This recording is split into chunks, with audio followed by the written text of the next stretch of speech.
Welcome to today's deep dive. Yeah. We spend like a massive amount of time and money installing malware protection on our computers. Right. Yeah, we're obsessed with digital security. Exactly. I mean, we get alerts if a website looks shady.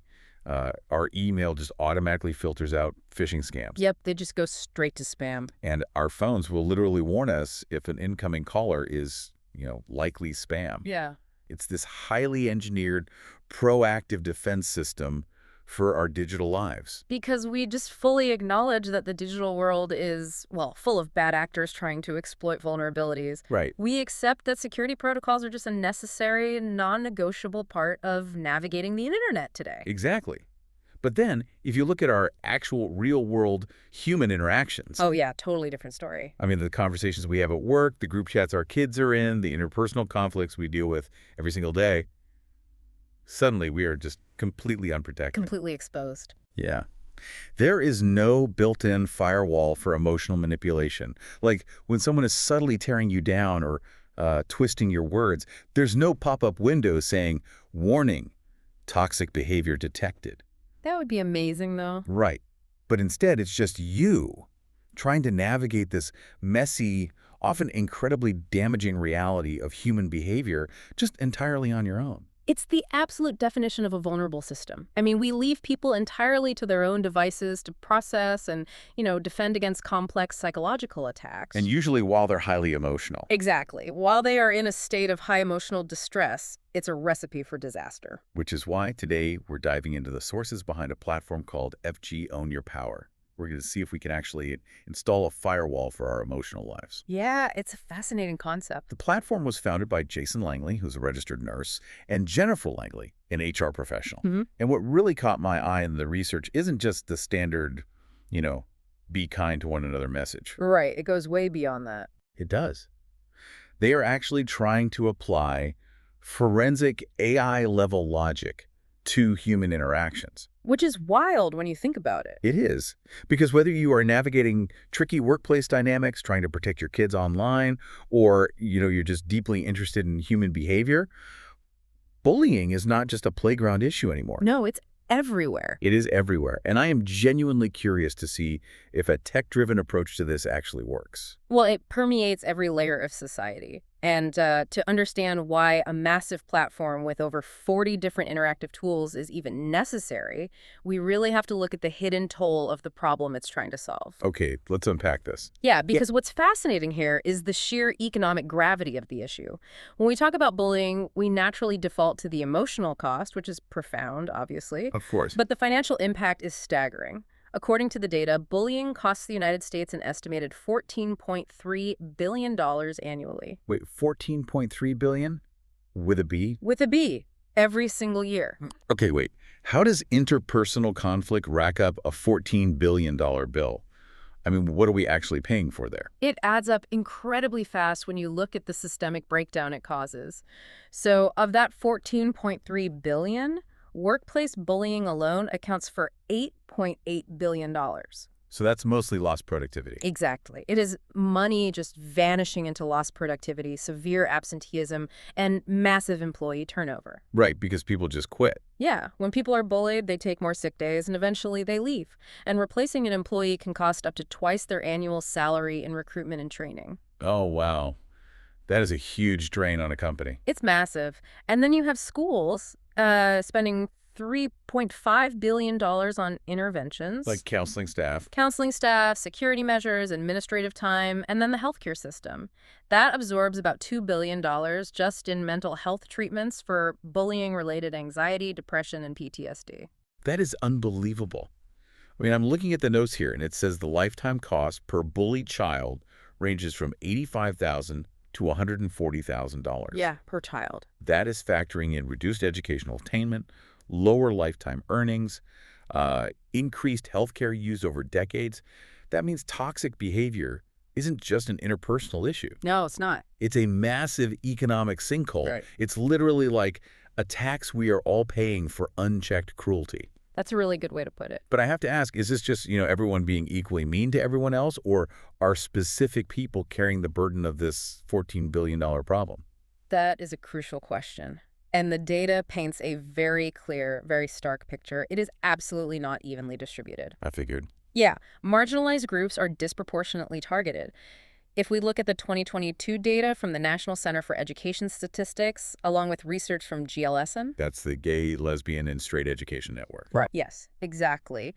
An organization focused on LGBTQ plus issues in education. The numbers they found are just alarming. Transgender students face the highest rates, with 59% experiencing bullying. Wow. For LGBTQ plus students overall, it's 52%. So more than half of those students are actively being targeted. Yes, more than half. And it continues across other demographics where students might have, less systemic power. Right. Students with disabilities face bullying at a rate of 33% compared to 19% for their peers without disabilities. Native American students report a 31% victimization rate. Jeez. Multiracial students at 27% and Black students at 25%. That's heavy. It is. And when we pivot to cyberbullying, it peaks heavily between the ages of 12 and 14, particularly for girls, who face a 38% cyberbullying rate compared to 26% for boys. So the people who already have to navigate complex systemic challenges are the ones being targeted the most. Probably because bullies perceive them as having less institutional support to fight back. That's exactly it. They look for the path of least resistance. And the economic toll is staggering, sure.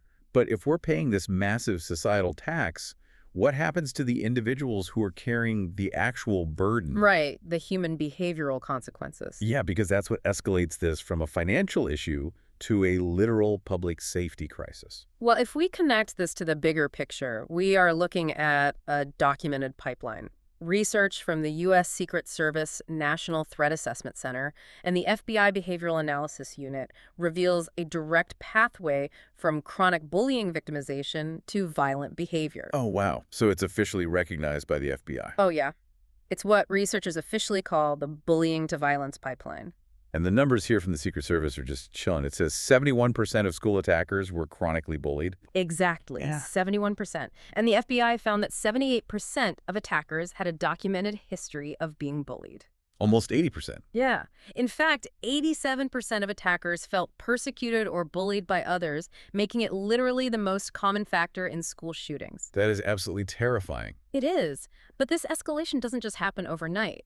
The research identifies 4 distinct stages in this pathway to violence, and understanding the mechanism behind each stage is critical. But how does that mechanism work? I mean, how does someone go from being a target to becoming an actual threat? Okay, so it starts with stage 1, which is chronic victimization. This is the persistent, unrelenting targeting we just discussed. The target's brain is pushed into a constant state of fight or flight. Just constant stress. Right. And when that goes unaddressed, it leads to stage 2, which is social isolation. Which is incredibly dangerous, because when you are isolated, the bully completely controls the narrative. Precisely. The target pulls away from peers, they feel entirely alone, and their support systems just completely erode. They have no one to reality check with. Exactly. That isolation creates a pressure cooker environment, pushing them into stage 3, a crisis point. And what does that crisis point look like? This is a moment of acute psychological distress where they feel completely trapped, powerless, and they believe that the authorities or the community have just fundamentally failed them. Like nobody is coming to help. Exactly. And finally, if there is no intervention at that crisis point, it crosses into stage 4, violent ideation. Because they just see no other way out. Right. Because they feel entirely stripped of their agency, they begin to view violence as the only logical way to reclaim their power or, exact justice against a system that abandoned them. So if isolation is the trigger that pushes someone from a victim to a threat, the only way to defuse the bomb is to break that isolation before they hit that crisis point. That's the key. But how do we actually do that? Because once someone is socially isolated, they aren't exactly knocking on HR's door or asking a teacher for help. That is the pivotal challenge. But there is a silver lining in the data here. According to the Substance Abuse and Mental Health Services Administration, or SAMHSA, early intervention programs can reduce violent incidents by up to 50%. Wait, really? 50%? Yes. You are literally cutting the risk of physical violence in half just by stepping in early and breaking that cycle of isolation. Which brings us to the tech tools.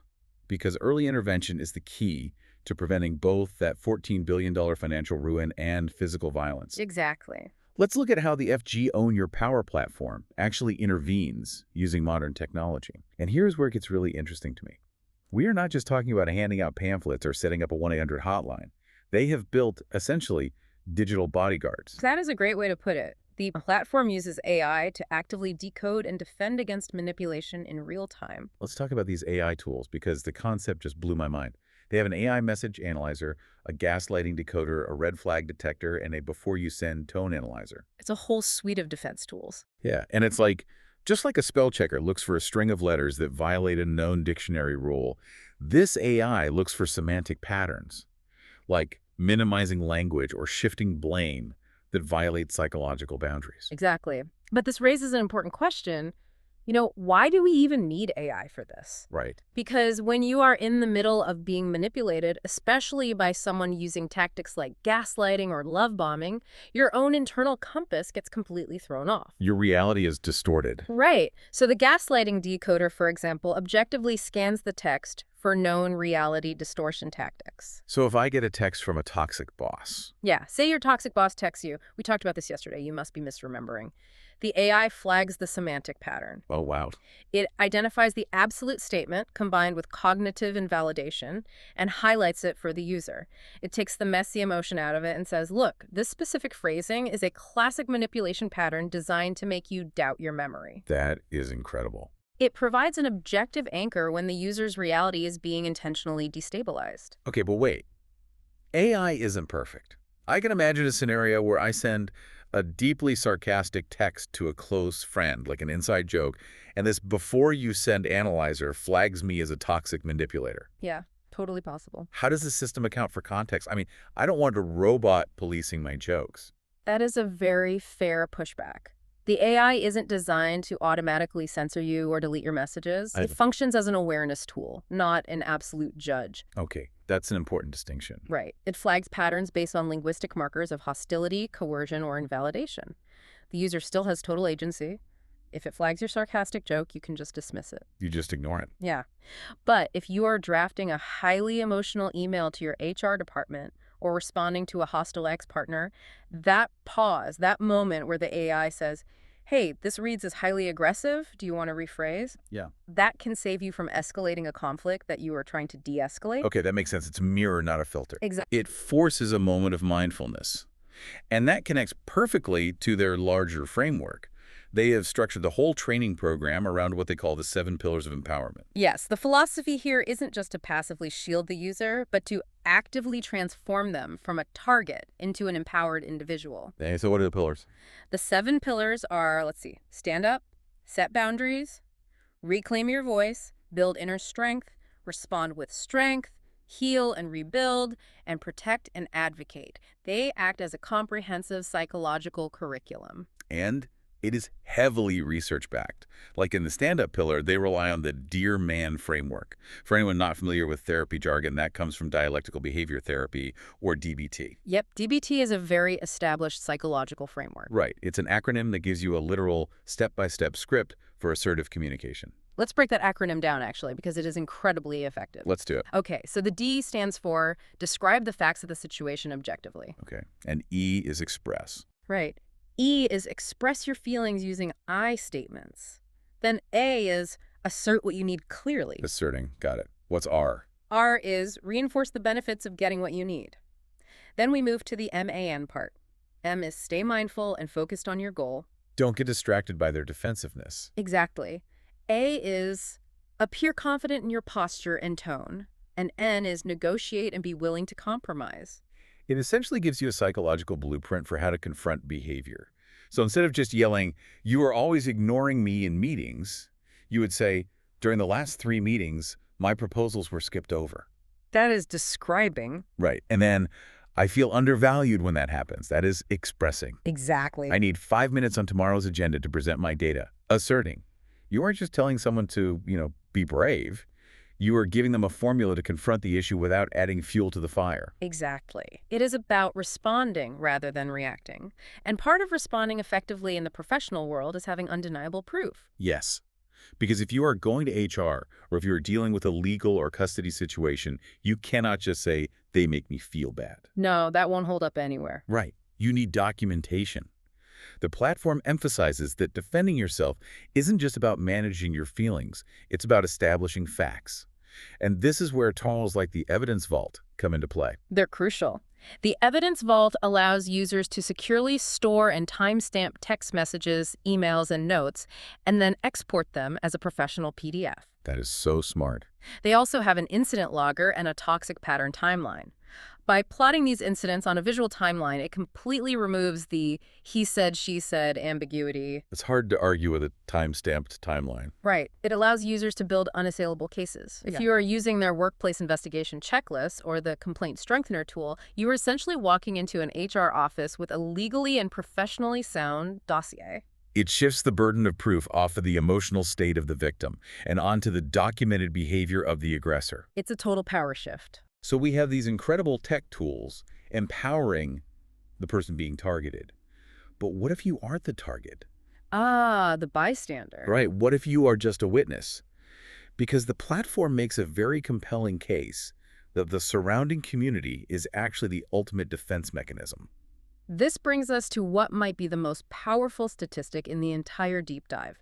Research shows that 57% of bullying stops within 10 seconds when a bystander intervenes. 10 seconds. 10 seconds. The insight here isn't just the 10 seconds, though. It's the realization that bullies rely entirely on the silent compliance of the room. They assume no one will challenge them. Exactly. They thrive on it. The moment you introduce friction, the moment you break that silence, the social dynamic just shatters. But what does this all mean for you, the listener? I mean, how do you actually become that upstander without putting a target on your own back? Because I think a lot of people freeze up. Yeah. They see something happening, they know it is wrong, but they just don't know what to say in the moment. That freeze response is completely natural, which is why FG Own Your Power built the Interactive Bystander Training Sim. A simulator for conversations. Yeah, it's based on the famous research by Latane and Darley. Back in the 1970s, these two social psychologists studied the bystander effect, the phenomenon where people are less likely to help a victim when other people are present. Everyone just assumes someone else will do it. Exactly. To counter that, the platform breaks intervention down into the 5D framework: direct, distract, delegate, delay, and document. It functions like a flight simulator for social conflict. You don't want to figure out how to fly the plane while the engines are failing. Exactly. That's the worst time to learn. In the simulator, you practice identifying the best strategy for real-world situations before you are actually in one. Precisely. If you see someone being harassed at the office, a direct approach might be calmly saying, hey, that language isn't appropriate. But if that feels physically or professionally unsafe, you can distract. You know, I have definitely used distract before. I once accidentally dropped a massive stack of folders in a meeting just to stop a manager who was ruthlessly berating a junior designer. No way, really? Yeah, it made a huge noise. Everyone looked at me. I looked incredibly clumsy, but it completely broke the tension and stopped the tirade. It worked. That is a perfect example. You changed the dynamic without directly confronting the aggressor. Exactly. You can also delegate by discreetly grabbing a manager or security. You can delay by checking in with the target privately afterward to offer support. And you can document what you saw for their evidence vault. The simulator gives you tiered feedback, right? Yeah. Like best, good, risky. Yeah, so you can develop a muscle memory to act within that critical 10-second window. Ah. They even have something called the Conflict Animal Simulator. Oh, I was looking at that. It helps you identify your natural conflict style. Yeah. Are you a turtle who hides in their shell and avoids the issue? Or are you a bear who attacks aggressively? Right. Once you know your baseline instinct, the platform teaches you how to pivot into a more productive response. Exactly. It builds self-awareness. But what happens after the conflict is over? Because stopping the bullying is step one, but the emotional damage doesn't just evaporate. The isolation and the anxiety really linger. That is where the holistic nature of this platform really shines. They recognize that surviving toxicity requires intentional recovery. They have a whole suite of healing and wellness tools. Yeah, in the Heal and Rebuild pillar, they offer 30-day recovery roadmaps specifically tailored for people healing from narcissistic abuse or gaslighting. Is very specific. And they have a daily mood check-in tracker to monitor your emotional baseline, guided breathing exercises to lower that fight or flight response, and something called the Letter I'll Never Send. Oh, I love that concept. It's a fantastic therapeutic exercise for getting your anger out without creating real-world fallout. And they also provide faith-based recovery resources, acknowledging that for many survivors, spiritual strength is a vital part of rebuilding their emotional armor. Like what kind of resources? They offer curated Bible verses for courage, guided prayers, and a community prayer wall. Whether a user leans into clinical tools like the DBT frameworks or finds comfort in community prayer, the goal is exactly the same: restoring the individual's sense of self-worth, agency, and safety. It really covers every angle, from the initial tech defense to the long-term emotional recovery. Okay, let's summarize the journey we have been on today. We've covered a lot. We really have. We started by looking at the terrifying scale of the problem. $14.3 billion drained from the economy every year, with marginalized groups carrying the heaviest burden. We traced the dark psychological path of how unaddressed bullying isolates victims and acts as a direct pipeline to physical violence. We also saw the solution. We explored how early intervention can cut that risk of violence in half. Which is huge. It is. Yeah. We looked at how AI-driven tools like the gaslighting decoder and the evidence vault are flipping the script to empower targets, moving them from defenseless to documented. And we learned that as bystanders, we have immense immediate power. Bullies rely on our silence. And 57% of bullying stops within 10 seconds if we just introduce a little friction. Just 10 seconds. Frameworks like the 5Ds give us the practical tools to do exactly that, even if it just means dropping a stack of folders. So whether you use these tools to protect your own peace, to help your child navigate a cyberbullying situation, or to step up as an ally in your workplace, you now know that action is possible. You do not have to navigate the murky waters of human manipulation completely blind. It leaves us with a final thought to ponder, really. If artificial intelligence can now be trained to instantly decode gaslighting, spot fake apologies, and detect manipulation in our private texts, well, how long will it be before these toxicity filters are built directly into our smartphones by default, right alongside our spam callers and our phishing filters? And if they are, how might that fundamentally change the way human beings speak to one another? Imagine that. We might finally get that built-in firewall for our emotional lives, forcing us to actually think before we type. The ultimate software upgrade might just be the one that protects our humanity. Something to think about. Until next time, stay curious.